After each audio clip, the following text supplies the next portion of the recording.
Mimi naongea kwa Wabaluya. Wabaluya mko na chance nzuri ya kukuwa president katika Kenya hii. Kwa sababu mko na numbers. Lakini kitu kimoja ambaye nawakosea nyinyi Wabaluya. Nyinyi wenyewe hamujipendi. Kila mtu anataka kuwa kiongozi, kila mtu anataka kuwa kingpin kule Ubaluyani. Nyinyi ni masemeji yetu. Bana sisi tunaenda Ruto akitoka 2027 ni Baluya direct. Kabisa. Bado mnangoja nini?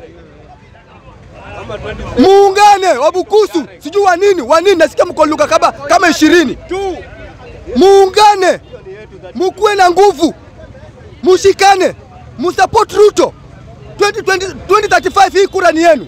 Tunataka Kikuyu asiingie uongozi paka 2100 years. Paka tumalize miaka 30. Ndio hizi kabila zingine pia ionje wa president, sikia president iko vipi. Lakini wenyewe kwanza nyinyi Baluya mnakorofishana, ukiona natembea yuko kule. Ukiona Eugene Wamalwa yuko kule. Ukiona huyu Mudavadi yuko kule juu.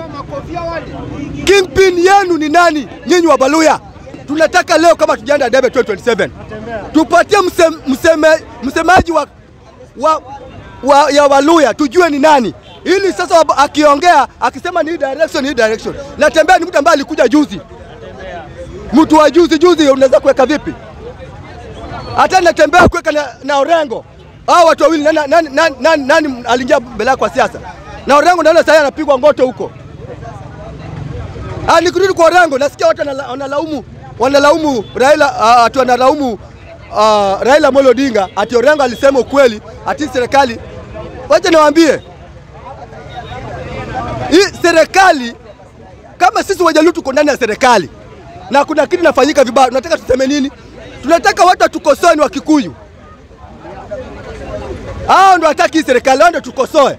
Sasa Orengo atakosoa serikali vipi na ingali amewekewa Wajaluo kwa pale ndani? Na hiyo cheo ambayo mapatia Wajaluo wajaiona tangu wazaliwa, wajaiona hiyo cheo ambayo Ruto amefanya. Tangu nini Mjaluo akakuwa siasa ya pesa? Pesa ilikuwa nenda Ukuyuni ama Rift Valley. Hii petrol ilikuwa nenda Ukuyuni ama Rift Valley. Tumepatiwa hii pesa, tumepatiwa mafuta, alafu Orengo atakuongea, bana mgeni msengenye kama shaondoka. Tukisa toka usirikalini ndio uongee vibaya, lakini tukiwa ndani ya serikali wacha kukosoa hii serikali. Kwa sababu Orengo wewe umekaa kwa opposition muda mrefu na ulikuwa unakosoa na uliona ile marisasi vilikuwa natembea. Hizo matiagas. Na hakuna lolote. Kwa hivyo sisi Wajaluo vile tuko ndani ya serikali tunyamaze, tufanye maendeleo. Nilisikia Migori pale wamesifu serikali William Ruto. Sasa barabara zote ya kwenda barabara kwenda wapi sasa inatengeneza kule Luo Nyanza. Mwenye naongea ni mtu ambaye ako Coast ama kukule nini, hajai enda sasa Ujaluoni. Sasa Wajaluo wanajivunia sasa maendeleo ya Ruto sasa mimi naongea. Ambayo ilikuwa ni ngumu sana. Kwa hivyo serikali sisi tunataka tuende nao hivyo paka kwa debe na kura yangu ni ya Samuel William Ruto.